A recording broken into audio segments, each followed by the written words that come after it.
양주 테크노밸리 조성 사업이 착공했습니다. 조성되면 일자리 창출은 물론 경기 북부 발전을 견인할 한 축이 될 것으로 기대됩니다. 경기도 의료원 포천병원이 전문의를 구하지 못해 어려움을 겪고 있습니다. 시민들이 지역 의료 문제 해결을 위해 대진대학교 의대 신설을 강력하게 요구하고 나섰습니다. 군부대 이전 계획에 따라 양주 지역에 약 43만 제곱미터 규모의 유휴 부지가 생길 예정입니다. 유휴 부지를 어떻게 지역 경제 활성화와 연계할지 고민이 필요한 시점입니다. 경기도가 경기 북부 특별자치도 설치를 위해서 도민 참여형 수기 공론 조사를 실시한 바 있습니다. 수기 공론 조사 내용이 담긴 백서가 발간됐는데요. 관련 소식 전해드립니다.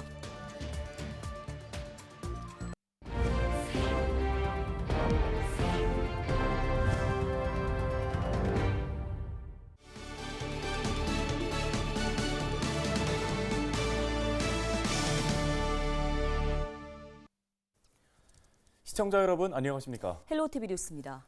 성남에 있는 판교 테크노밸리는 대표적인 IT 산업지구로 세계적인 혁신 클러스터로 꼽힙니다.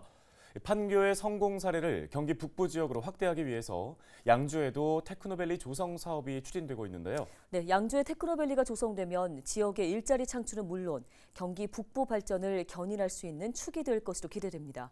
착공식 현장에 김신혜 기자가 다녀왔습니다.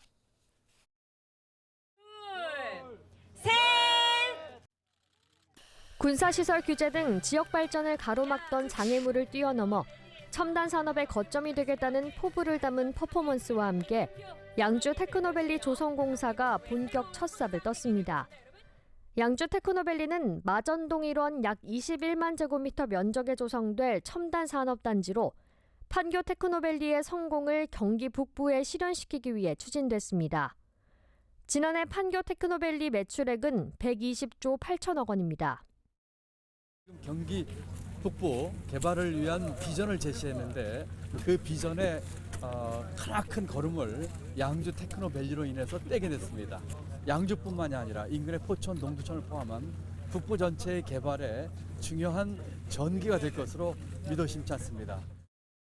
테크노밸리 조성은 경기도와 양주시, 경기주택도시공사가 사업비 1,104억 원을 들여 공동으로 추진합니다. 양주 테크노밸리에는 지역 특화 산업과 신산업 분야가 함께 육성될 전망입니다. 섬유 산업 등 지역 기반 특화 산업은 신소재 개발 등을 통해 고도화하고 디스플레이와 자율주행 등 미래 먹거리 사업을 발굴해 균형 있게 개발한다는 구상입니다. 테크노밸리가 조성되면 4,300여 명의 고용 창출과 1조 8천억 원의 경제 유발 효과가 기대됩니다.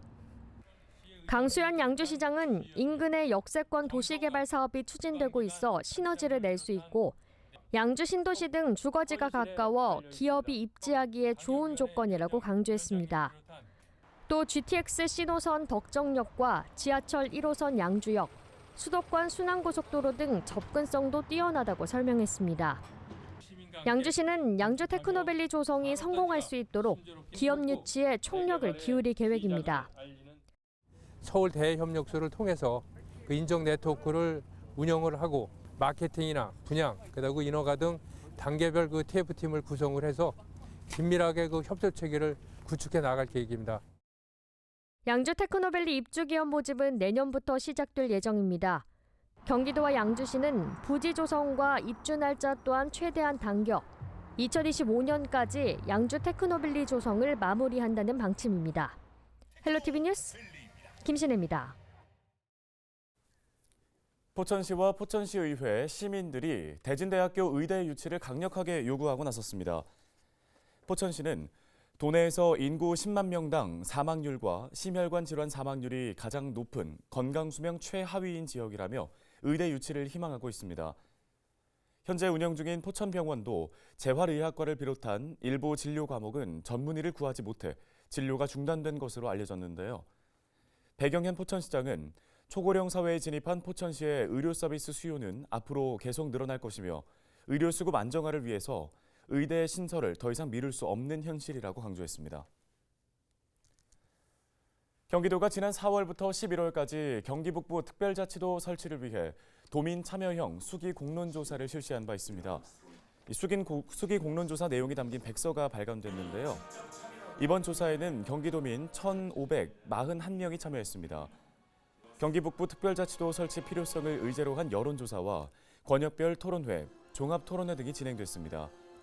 백서에는 수기 공론조사 내용과 공론화위원회 회의록, 전문가 세미나 결과 등이 담겼습니다. 진세혁 경기 북부 특별자치도 설치 공론화위원회 위원장은 백서에 담긴 도민의 의견을 바탕으로 경기 북부 특별자치도가 설치되기를 기대한다고 강조했습니다.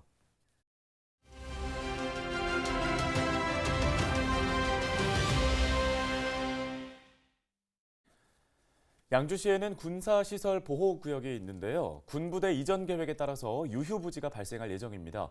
이 유휴부지에 대한 활용 방안이 필요한 시점입니다. 네, 경기연구원의 남지현 연구위원 전화 연결해 보겠습니다. 안녕하십니까?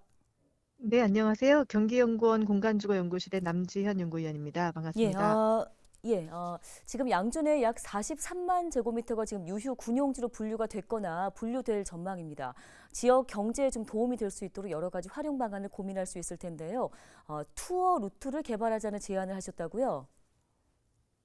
네, 안 그래도 양주시를 저희가 사전 검토를 해본 결과 서울 우유라고 하는 워낙에 또 오래된 우리나라 대표적인 또 그 우유 관련 산업이 있고 또 섬유 산업도 역사적으로 상당히 양주시가 의미가 있더라고요. 그리고 최근에 전자 부품이라든지 통신 제조, 섬유 관련해서 또 화학 관련해서도 여러 가지 그 산업 공장들이 입지를 하고 있어서 가능하면 이런 그 밀크 투어, 그다음에 산업 투어라고 하는 컨셉으로 해서 지역 그 경제 활성화에 이바지할 수 있는 그런 여러 가지 그 연계 산업 방안들을 좀 제안을 하였습니다.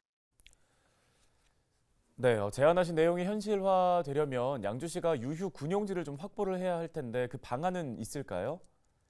예, 가장 일반적으로 그 사용되고 있는 방법은 기부대 양여라고 해서요. 그 양주시가 필요로 하는 그 국방부 소유 땅을 대신 대체 용지를 그 활용해서 맞교환을 하거나 혹은 용도 폐지된 재산을 이렇게 양여를 받는 방식인데 명확한 그 용도에 맞는 대체 부지를 찾아준다는 게 쉬운 일은 아닙니다. 그래서 그런 방법 외에도 사실은 시에서 가장 필요로 하다면 매입하는 방식이 가장 빠를 수 있는데요. 만약에 이제 국방부랑 시랑 공동 목적으로도 활용할 그런 용도로 사용하게 된다면 민군 상생시티라든지 그런 개념으로 해서 그 특별 회계로 국방부 자체가 그 사업을 수행해서 함께 시군과 같이 또 사업을 진행할 수도 있습니다. 말씀하신 대로 방법은 여러 가지가 있지만 무엇 하나가 쉽지는 않습니다. 양주시가 좀 해법을 찾아봐야 할 텐데요. 이 문제에 대해서 어떻게 접근을 해야 한다고 보시는지요? 금리도 웬만한 이제 프로젝트 파이낸싱 금리가 거의 10%에 육박하고 있기 때문에 어떤 빠르게 급하게 개발한다는 것보다는 단계적으로, 그러니까 초기 단기에는 어떤 공익시설이나 공공시설 중에서 재원이 많이 필요하지 않는 부분부터 단계적으로 해서 실제로 이제 주민 수요 조사라든지 그걸 통해서 생활 SOC 공급이라든지 공공 공익시설들 혹은 또 공공 임대주택이 가능할 수도 있고요. 아니면은 또 아예 산업, 특히 요즘에 첨단 산업 관련해 가지고는 그 지금 국토부에서 아직 공식적인 발표를 나지는 않고 있습니다만 지금 정부에서도 그 그린벨트라든지 이런 부분들을 조금 더 이제 완화시켜서 어떤 첨단 산업을 위해서는 조금 더 그 개발 가능성을 검토하고 있는 중이라고 알고 있습니다. 영구적인 차원뿐만 아니라 그 시민들의 수요 부분을 구체적으로 검토할 수 있는 그 프로세스가 상당히 중요하다고 생각이 듭니다. 네, 알겠습니다. 말씀 여기까지 듣겠습니다. 경기연구원 남지현 연구위원이었습니다.